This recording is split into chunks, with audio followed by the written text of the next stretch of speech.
dignity. She's a woman, yes, a woman,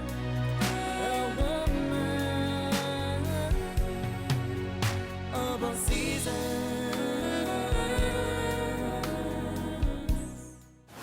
In your journey to destiny and in your quest for true love, for a spouse, for somebody to spend the rest of your life with, to have children with, you will come across different types of suitors. And one of them is, I've heard from various women I've dealt with, is who I call a baggage wagon. Now, this is not negative in any way because some of these relationships work very well and others don't. You just need to be alert, look out for the red flags, and deal with it and address and confront the issues very early on in the relationship. Now, a baggage wagon situation is where it is a man who has been married before, or he is widowed. So he comes into the relationship with a deceased wife, the memory of a deceased wife. He comes with children. He comes with his in-laws from his deceased wife. Or he may be a divorcee, a divorced man, where he comes with children. He comes with his in-laws, his ex-in-laws, as it were, and he comes into this relationship with all that load, with all those relationships, with all those emotions. And you come in, probably you've never been married, you've never been married, you're a single girl, no children, and you come into this relationship and it looks like there's too much on the table, too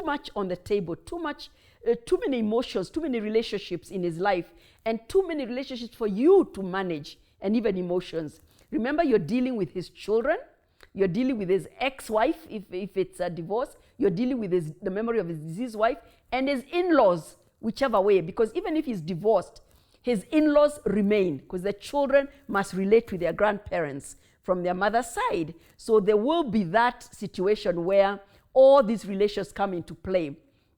And the idea is, from the very onset, is if you feel that this could be a serious relationship, it could end up in marriage where you also make a family together, you need to sit down, address and confront every one of these issues.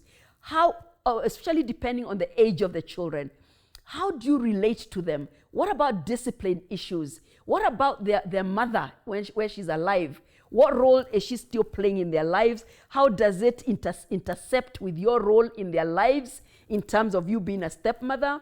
Are you a horrible stepmother like Cinderella's mother? Or where are the boundaries? Where are the boundaries? And then with regard to where you live, are you living, let's say, in the place he lived with his deceased wife? Or are you uprooting and going to a fresh, neutral place? You know, the children may be young enough to still be living with you. And the question is, what about the photos of the deceased wife? Are they all over the sitting room? Are the mementos there? Because the children obviously cannot be denied the memories of their mother. So those things may be there. And then the question is, where it is a divorced situation, does the ex-wife come to the home to collect the children, to bring them something? And in terms of territorial ownership, the children may feel this is their home. This is where either their deceased mom or their mom, who is now divorced from your spouse, used to live. And the question is, where do you fit in? Is it your house? Is it their mother's house? Whose house is it? And how do you lay the boundaries in terms of that territorial ownership? And sometimes you can find yourself very disoriented, not knowing, do you belong to that home, or are you a visitor in that home? Can you rearrange things? Can you call the shots? Can you decide what is to be? Can you discipline the children or not? And where the children are out of the home and they're already living elsewhere, the question, and they're married, maybe some of them, or they're old enough to be out of the house. The question is, when they come to the home, are they coming as visitors? Are they coming as children of the home? And what is their access to the home? Can they enter any room? And I'm telling you this from real life stories. Can they enter any room of the house? Can they go to the fridge? Can they cook themselves something? Is it their home, or are they visiting your home? There are so many dynamics that need to be addressed. And it is not to say that such a relationship will not work. Many do work. But the question is addressing and settling all those issues from the onset. For example, is he looking for somebody to take care of his kids, where the kids are young and his wife is maybe even deceased, so she's not really having turns sharing the parenting? So in that situation of a widower, are you coming in as a housekeeper, as a house help? Are you coming in as a nanny to take care of these kids for him and with him? Or are you coming in as a spouse and as a spouse for him, as a lover, as a wife? You know, what are you coming in as?